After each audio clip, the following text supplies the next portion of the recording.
My name is Gene Jordan, Gene, my first name, and my last name is Jordan. What is your birthday? 7/7/34. You are young, I was one of the younger ones. younger one. And where were you born? I was born in Winslow, Illinois. Could you spell it? Winslow. And Illinois. Is Illinois. it far from here? No, about 12 miles. That's it. And tell me about your family when you were growing up. Your parents and your siblings. We lived on a small farm outside of McConnell, Illinois, and I had one older brother. He was less than a year older than I was. I caught up with him every year for 9 days. And then I had a younger brother who was almost 12 years younger than I. 12 years. 12 years. So I had one brother 12 months older and one brother 12 years younger. Just the three boys. 3 boys. So it was after the Great Depression, still you were getting out of that Great Depression, right? Yes. Must have been kind of hard. We were very grateful to be on a small farm because we never went hungry. We didn't have the best of everything, but we always had food. Yeah, that's what we call it. Agriculture is the backbone of the industry. Absolutely. Absolutely. So what school did you go? I went to a small one-room country school, Salem School.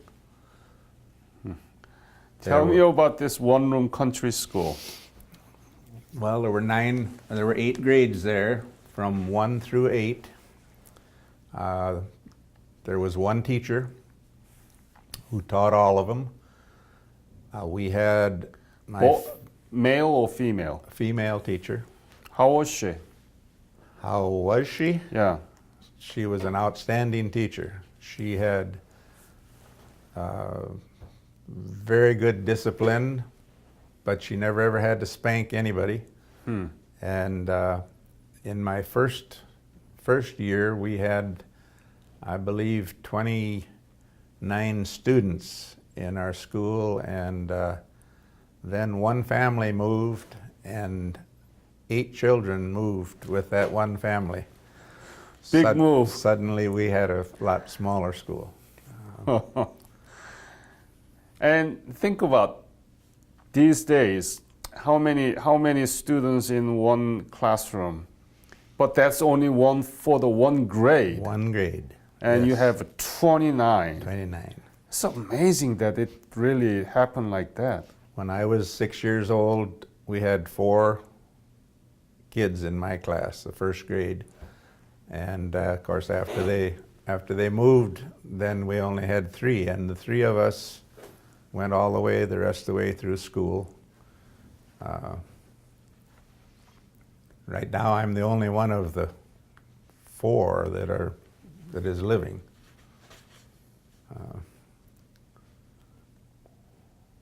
So when did you graduate high school? I didn't graduate. I quit after my junior year, my 3rd year of high school. I was 17 years old, and I joined the Marine Corps.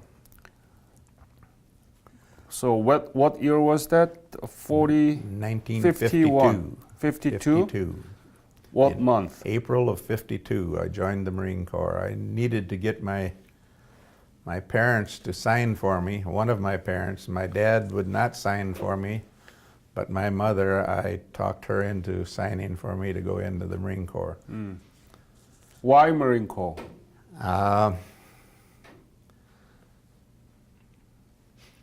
I was 7 years old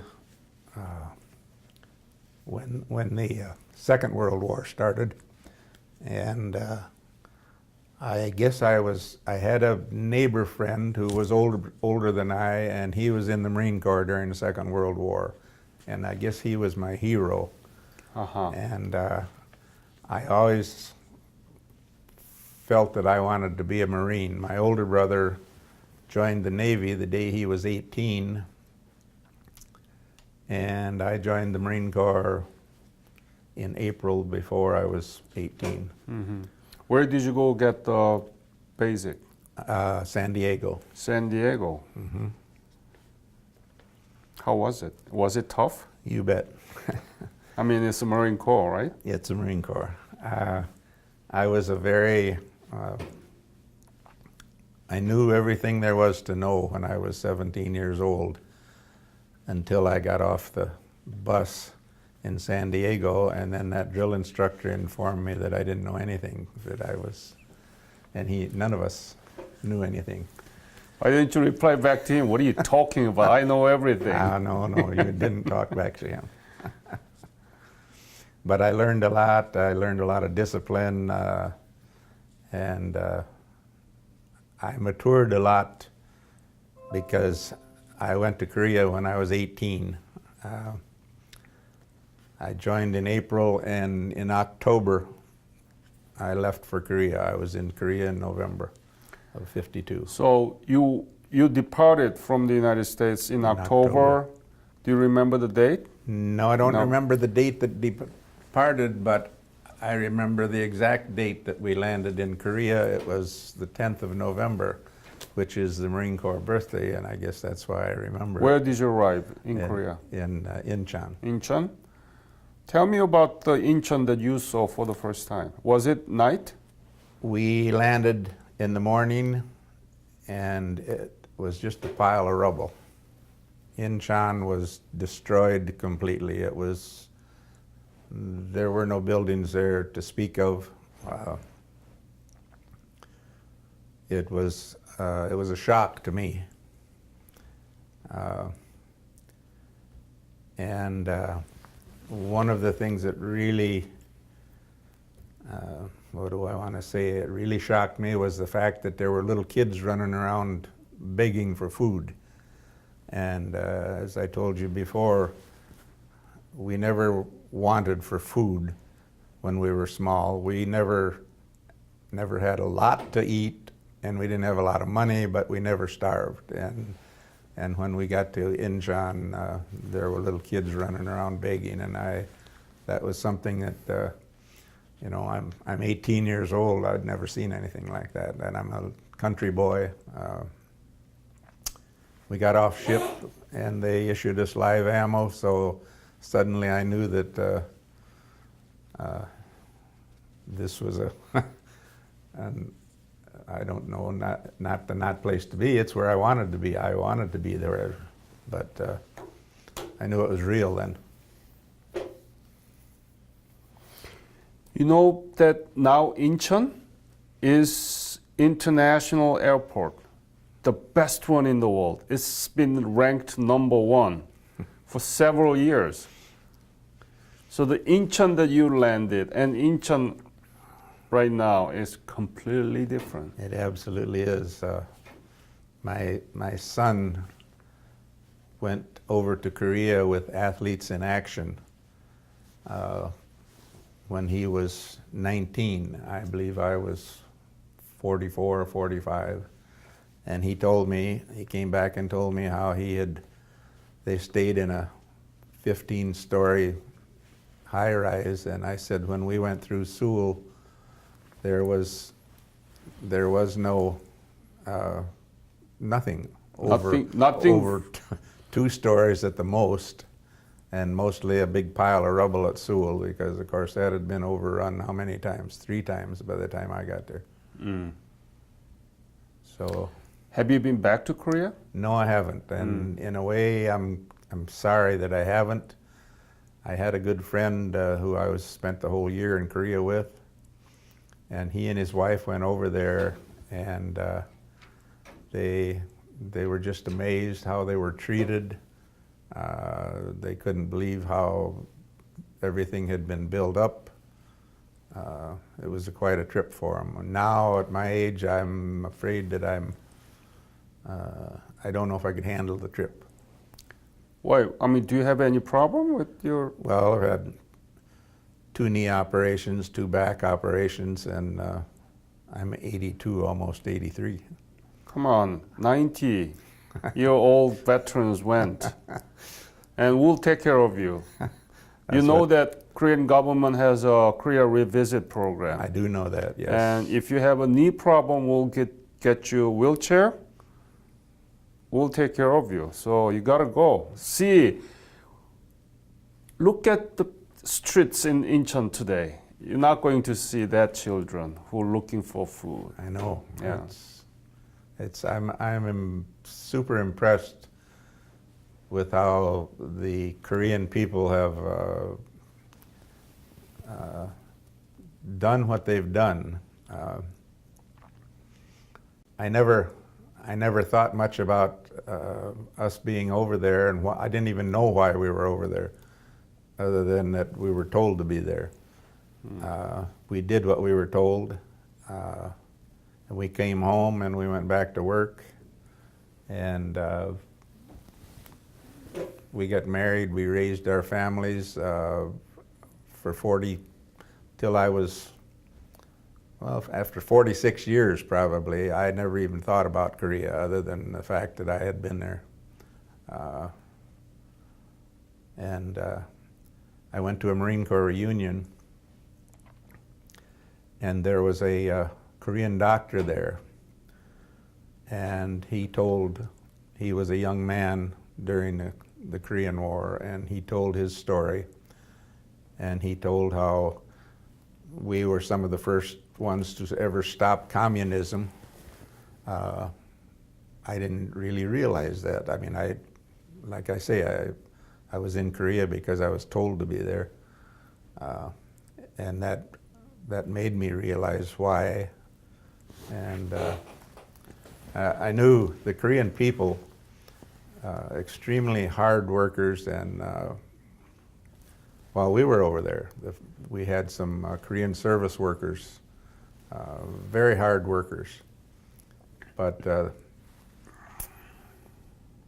they didn't really have anything, and I assumed they worked because they didn't have anything. That's why we worked before we went in. Okay, so what was your unit? I was in AT Company, which is Anti-Tank Company. Oh, Weapons Company, 1st Battalion, 7th Marines. 1st Battalion? 1st Battalion, 7th Marines. 7th Marine. And since we were I was in the 1st Squad of the AT Company, I was attached to Able Company. And that's, every time we went up online, our squad went with Able Company, 1st Battalion, 7th Marines. Mm-hmm. And that's where I go, or have been going to the reunions, but we've almost had to give up our reunions because everybody is too old. You know, chosen few. Yes, I talked to a lot of men from that. I was there last year in San Diego for the chosen few reunion. Really? We had 70 interviews. Yeah, really? 70. And they are much older than you. They are, yes. Yeah, so don't say that it's too old. Okay, you are young. I know that. For facts. But those men that were in the chosen,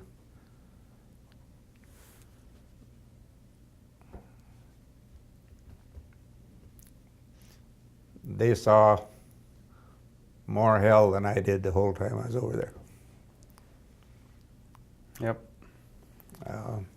I've seen pictures, I've talked with some of them. Compared to them, I had it really easy, even though I was online for 7 months. So let's talk about that. From Incheon, where did you go? We went to our units. We were split up into our units, and our particular unit, Able Company, 1st Battalion, 7th, had a lot of losses in October at the Hook. And so a lot of our outfit went to the 1st Battalion, 7th Marines. Where was? Where I was? Yeah. I have no idea. West? I never knew where I was. You don't have any camp name? No. Huh. When I was online, I knew where the outposts were in front of us. I was, You were in the Hook? pardon? The No. Hook? The Hook happened in October. I got there in November, I see. You got there in the Hook. right after that. Right. Right after. So you were in the Hook. I wasn't in the Hook. Then where did you go? East or west of the Well, I Hook? think that they moved them. I think that they moved them to the west, but I was over by Carson outpost, Carson, Nevada, Reno. I see.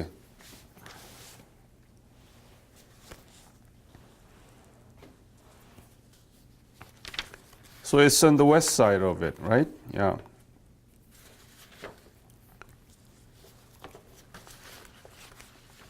And what happened? Well, the first day that I got up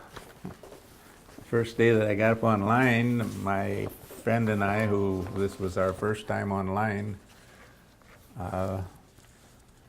we had no idea. We moved up at night, and we really didn't know what was going on.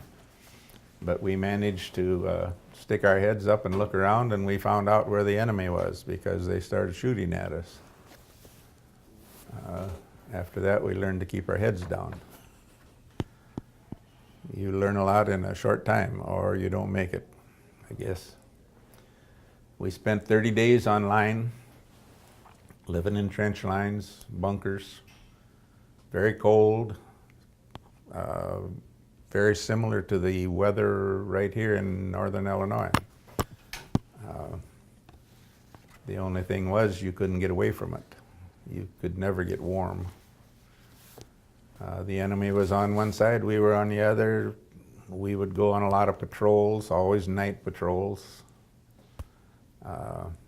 They would go on night patrols, we would harass them, they would harass us. It was a stationary war then. It got pretty exciting sometimes, pretty scary sometimes. When they would start throwing incoming in, just one right after the other for an hour at a time.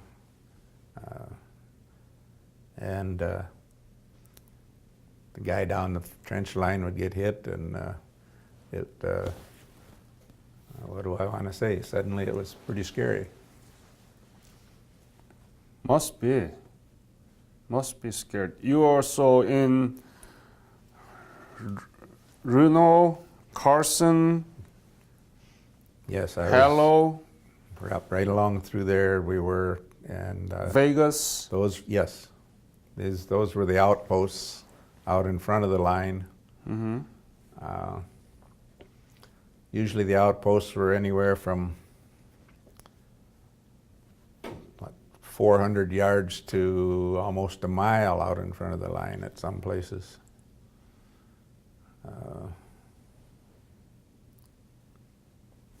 You went out to the outposts at night, you never went out in the daytime. Were there any real dangerous episode that you still remember? Everyday dangerous. Compared to some of the guys, no. I went on patrols. I went on a patrol one night. I'm not sure that the leader of the patrol knew where he was going because we were supposed to go out and make contact with the enemy. And suddenly we were clear at the top of a hill looking down, and the enemy was down below, and they were lighting fires, and that we weren't supposed to be that far. We were supposed to have made contact before that. So obviously we walked right through their line, and that's not a good place to be when you're on a patrol. Right. Well, because now you have the enemy on both sides of you. And so instead of making contact, I think the patrol leader and the lieutenant got together and said, we need to get out of here because we're in a bad situation. And actually, not a shot was fired. I don't know why. I don't know if all the enemy was sleeping, or I don't know. But when we looked down and looked at the guys down below there, I thought, this is not the place we really want to be, because now I know there's enemies on both sides of us.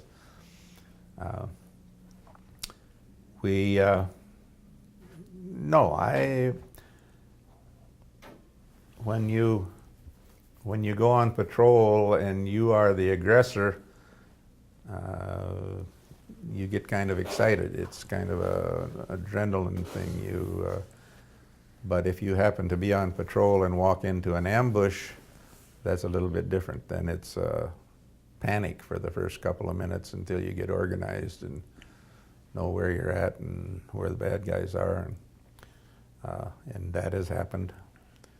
But do I consider it dangerous? I guess if being in Korea on the line on the MLR was dangerous. Mm-hmm. What was the most difficult thing? Cold. Cold? Tell me about it. You couldn't get away from it.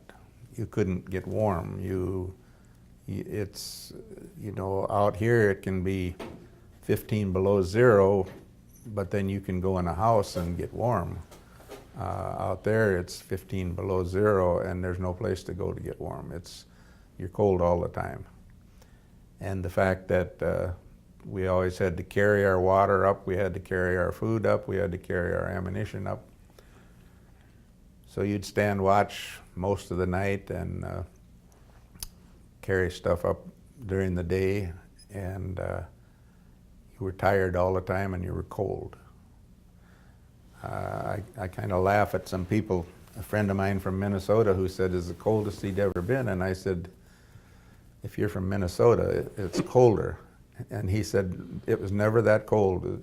I said, it was, but you could get away from it. You could warm up in Minnesota. If you tried living outside for 30 days in a row and never were able to get in Minnesota, then you would say it was pretty doggone cold up there. But correct. So yeah, cold was bad. Did you have any frostbite? No. None to my knowledge. I was You're cold. lucky. Well, by the time we got over there, we had better equipment than what those guys did who went up in northern Korea. So you had a Mickey Mouse boot? We had Mickey Mouse boots and cold weather, and of course we had layer after layer after layer.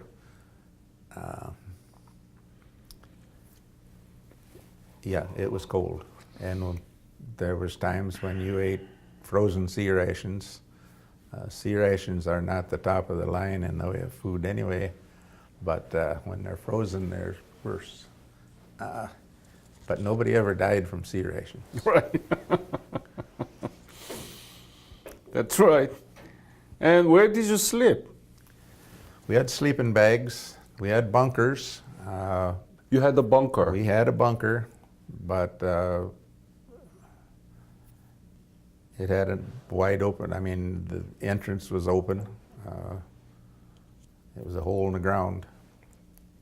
I had a young man, he was my assistant gunner at one time, who was from Hawaii, and that poor guy was froze all the time. I mean, his teeth chattered all the time. He just was really, really miserable. For 7 months. I mean, for the winter. For the winter, yes. Yeah. Yeah. But when we went back into reserve, we would go for 30 days, and then we would usually be relieved and go back into reserve. Of course, then we lived in a tent, no electricity. We did have one stove in the middle of the tent, and if you had seniority, you could get close to the stove. If you didn't, you got clear to the end, and it wasn't that warm there either, but it was better than up on line. Nobody shot at you back there anyway. And we got hot meals when we were in reserve. Yeah. So What was your favorite sea ration menu? beans and franks. Beans and franks. Yes. And my worst was corned beef hash. Why not? I have no idea. I just didn't like it. And when it was frozen, it was like eating a frozen, greasy popsicle. And I always made the joke that we would throw our cans of corned beef hash at the enemy and they'd throw them back. They didn't want them either. Even Chinese didn't like it, right? But you could go to any bunker that I ever went to online, and if you ran out of all your food, you could find a can of corned beef hash someplace in that bunker, back in the corner. Somebody else threw it back there too. So it wasn't high on the list of food. Were there any Korean servicemen there? We were on one different time. We were up along the Panmunjom corridor. We were up there on line, and right to our left, the KMCs were there, the Korean Marine Corps. And we would go over and talk to them. We were close enough where we were the end of the line, were the Marines, and they were just 100 yards to our left. And the Korean Marine Corps were a feisty group of guys. I mean, when they went on patrol, they never come back until they shot up all their ammunition, I don't think. They always made contact, or if they didn't make contact, they shot anyway, I'm not sure. But there were always firefights over there on their side. Did you write letter back to your family? I tried to write at least once a week, because otherwise my mother would have worried a lot. And at the end of the war, well, I call it a war, they called it a police action then. On my 19th birthday, we were in reserve, and we got called up online because the enemy was trying to make a big push. And we got called up on my 19th birthday, and it was pretty hectic from then until the 27th. And evidently I didn't write at that particular time, and as soon as the ceasefire came, they called out my name and another guy from Able Company and said, "You guys are going on R&R, get your gear." So You were there when the armistice was I was signed? on the line when everybody quit shooting all at once. It got quiet. Tell me about the day that signed. How did you feel? What did you do? Our outfit, our group, did not unload our weapons. We did not think that this was happening. We did not trust what was going on until they finally come and told us, okay, we're moving back. But like I say, a friend and I took off. We left the next morning. And they stopped shooting, I think, at 10 o'clock that night. Up till that time, everybody was shooting. I don't know if they wanted to get rid of all their ammunition so they didn't have to carry it back, but it was hectic.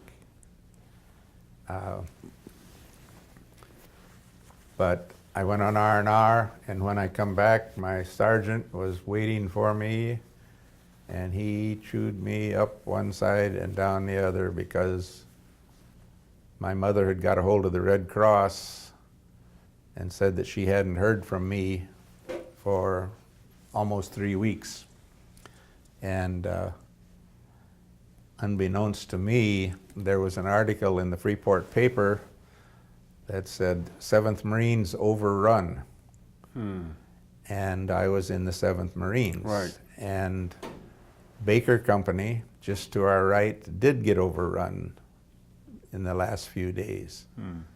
But I was with Able Company, and I didn't know, I never even thought about it until that sergeant, oh my gracious, he made me sit down and write a letter and bring it up to him and make sure, and he mailed it so that it. Not you, but Not he me. mailed. He mailed it. But yes, I wrote to my parents every week. And of course they wrote to me a couple times a week, but a lot of times you didn't get your mail for 3 weeks at a time. So when did you depart Korea? 10th of November, 1953. Exactly 1 year. Same day? Exactly. And the reason, again, I remember it was the Marine Corps birthday. 53. 53. I felt really, really bad. I had a really good friend who got killed on the 17th of July, 10 days before they signed the ceasefire. He and I had been on a lot of patrols together. He was a BAR man. What's his name? William Lastinger. He's from Georgia. I just felt that I should have been on a patrol with him, but I wasn't, and he and 3 other guys got killed on that patrol. When you left Korea, had you ever imagined that Korea would become like this today? No, absolutely not. If you saw Korea in 1952, and you know the history of Korea, the farmers were plowing their fields with oxen. They were fertilizing with human waste. There was a smell about Korea that was imprinted on our minds. And when I left Korea, I said, I never want to come back to this place ever. But I felt that we had won because we had got the North Koreans back to the 38th parallel, and that was where it started. And as far as us going all the way up into North Korea, I think that had to do with General MacArthur and his ego. Although I'm sure generals fight wars to win, not to draw. And looking back at it, an awful lot of men got killed. But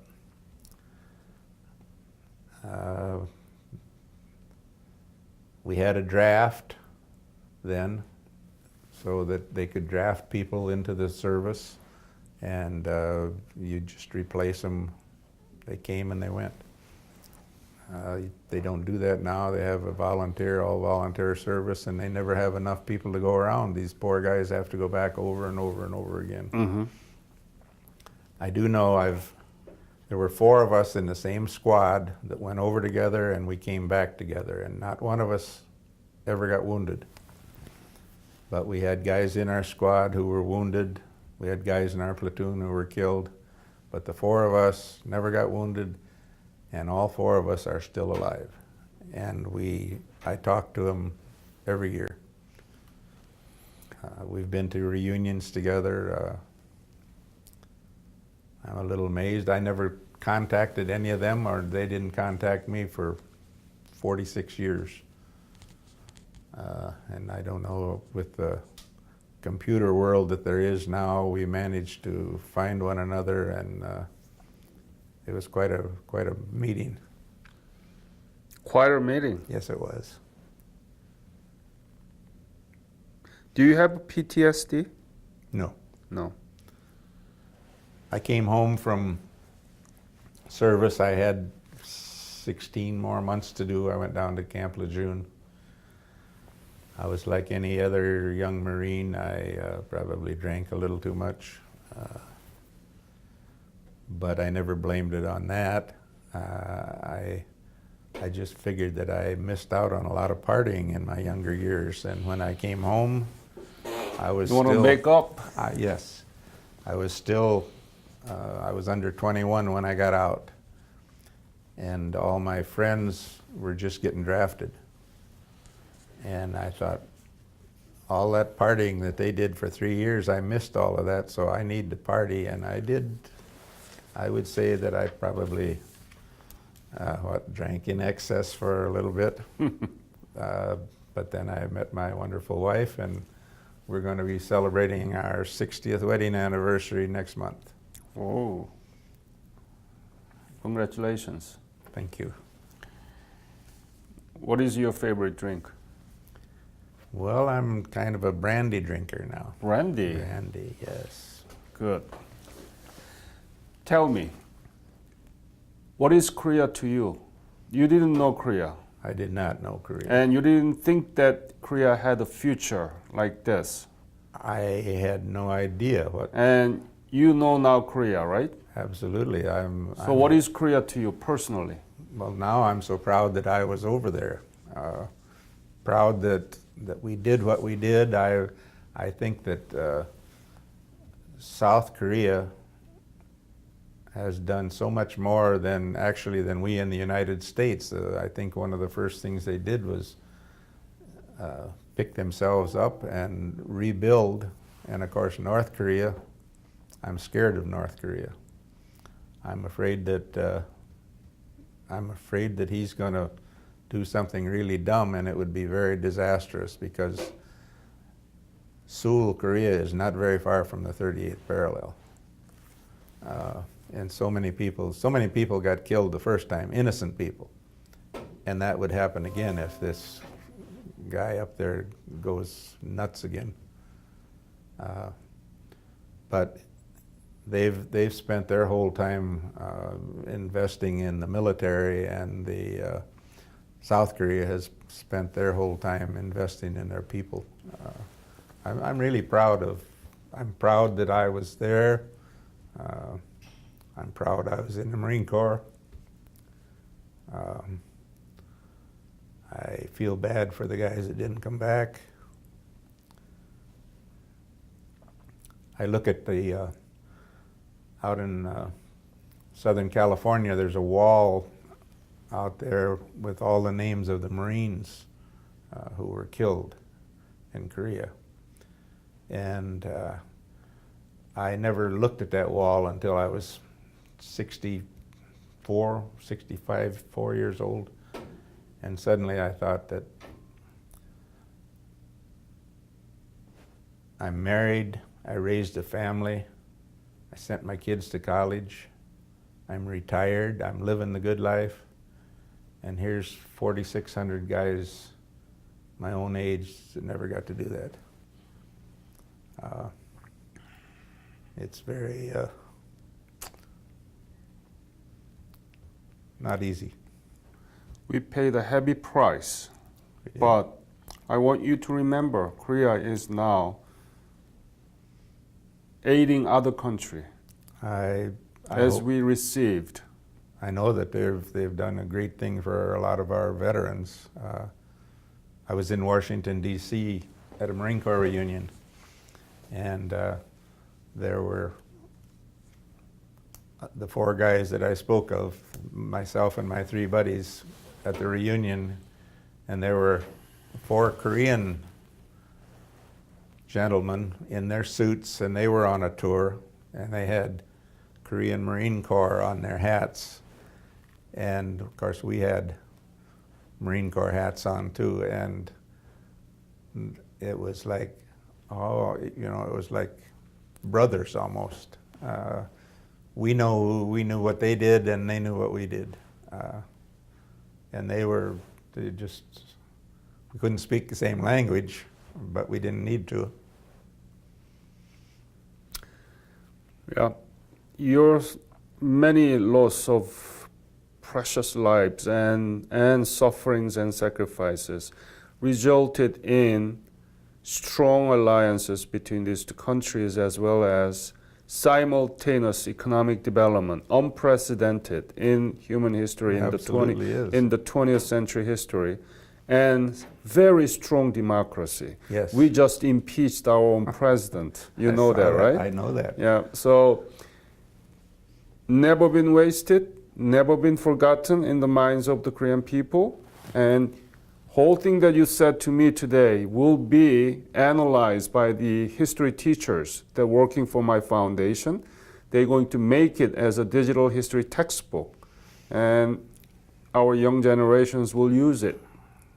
So I want you to know that it's never been wasted.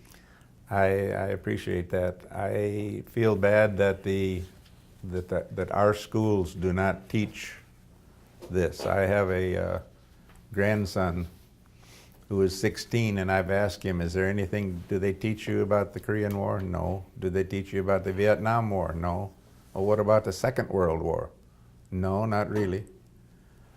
And I'm thinking, where is this history gone? This is history. It is. So that's what we are doing. I appreciate that. I appreciate your service and your fight for Korea. I mean it. My father was Korean Air Force general, pilot. He was trained in the United States, in Texas. I retired as a first lieutenant in Air Force Academy in Korea, teaching cadets. I know military, and I am political scientist. I learned about this, I wrote about this. So I'm the one who really appreciates. So on behalf of Korean nation, I want to thank you. And I appreciate your wanting to thank us. We were kind of a forgotten war. We came shortly after the WW2, and I don't think any of us really felt like that until we got older. And then we realized that nobody really said anything when we came home. Several of my classmates said, where have you been? Where have you been? Yeah. That's a ridiculous question, Yeah. right? Yeah. That's what Korea used to be in the minds of American people. Yeah, it was. Yep. So we can call it the Forgotten War because there are people who didn't know we were gone. Exactly, but not anymore because of this. Well, I hope so. I Okay. hope so. Yep. I appreciate it. So how do you like this interview? Well, I'm very impressed. I wasn't sure what I was going to say. I wasn't sure what you were going to ask.